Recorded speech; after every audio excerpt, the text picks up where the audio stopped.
بسم الله الرحمن الرحيم الحمد لله وبه نستعين على أمور الدنيا والدين شركة maanta dawladii dhan isugu timid waxaa loogu magac daray shirka jihaynta siyaasadda dawladda cusub ee Puntland shirka waxaa diiradda lagu saari doonaa arrimo muhiim ah wuxuu socon doonaa 3 maalmood oo maanta ka bilaabanaysa 12 bisha 14 bisha oo khamiis ah haddii alla idmo 3 maalmood oo shirku socdo waxaa laga hadli doonaa waxa ka doodista arrimaha siyaasadda dhaqaalaha amniga wadanka iyo wixii la mid ah sidoo kale waxaa wasiirada cusub ka munaaqashoon doonaa loona soo jeedin doonaa shuruucda iyo xeeroosaadiyada iyo habraacyada maamulka dawladnimada iyo ay ku shaqeynayaan dawladda cusub ay ku shaqeynayso waxaa aad iyo aad shirkani awoodda u saari doonaa waqti badan gelin doonaa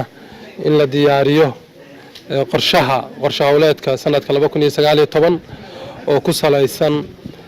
siyaasadii madaxweynaha oo la ansixiyay golaha baarlamaanku ansixiyeen 16 bisha February 2019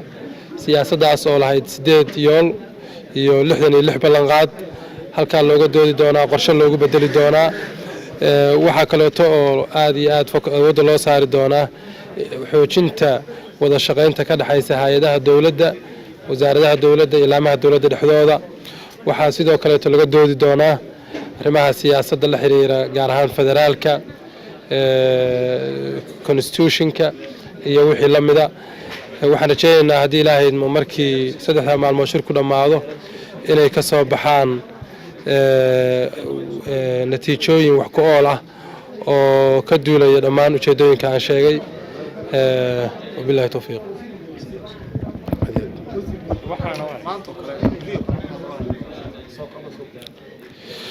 بريتو qodobada aan sheegay baa kale wali laga sii hadli doonaa awoodda waxaa la saarayaa horumarinta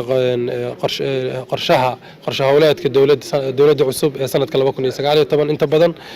waxaa bari gali doona ka doodista siyaasadda iyo dhaqaalahana qayb bay ka gali doontaa insha Allah taala